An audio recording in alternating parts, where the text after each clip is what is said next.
In this tutorial, we will show you how to unblock someone on Snapchat. Whether you want to reconnect with a friend, resolve a misunderstanding, or simply remove a block that you no longer need, this tutorial will provide you with a step-by-step on how to unblock someone on Snapchat. Let's get started. Launch the Snapchat app on your mobile device. Make sure you are logged into your account. In the top left corner of the screen, tap on your profile icon. In the profile menu, tap on the gear icon in the top right corner to access your settings. In the settings menu, scroll down and tap on the blocked users option.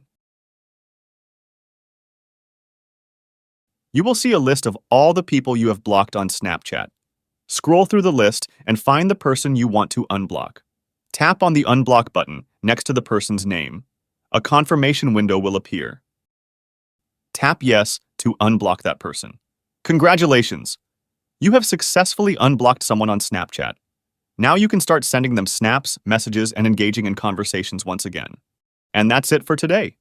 If you found this video helpful, please consider leaving a like and subscribe to my channel for more tech tips and tricks. As always, if you have any questions or requests for future videos, drop them in the comments below. Thanks for watching, and I'll catch you in the next one.